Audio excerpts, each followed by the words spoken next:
Пријавиле неправилност, па останале без работа. Тоа е случајот со неколку текстилни работнички кои се осмелиле да зборуваат за кршење на законот за работни односи.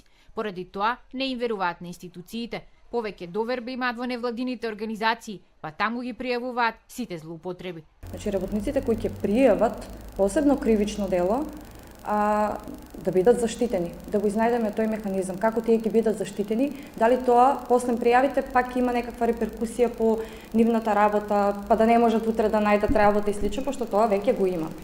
Дека работниците се плашат од институциите потврдуваат и од регионалната канцеларија на Народниот правобранител во Штип.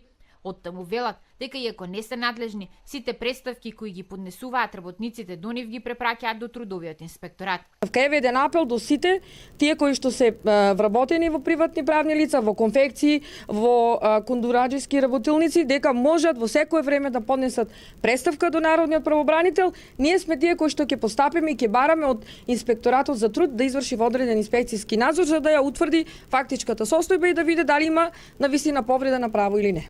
Пред 2 дена, Министерката за труд и социјална политика Мила Царовска на пресконференција јавно изјави дека ако работниците ги пријават газдите што ги терале кеш да им враќаат дел од платата, таа ќе ги заштити во текот на постапката.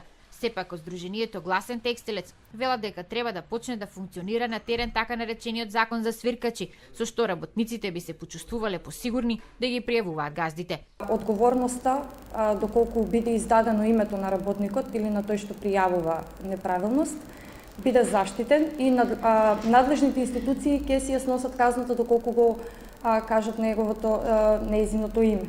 Гласен текстилец утре и задутре организира првата текстилијада, каде преку дебати, изложби и театарска представа ќе го представат животот и проблемите на текстилните работнички во Македонија.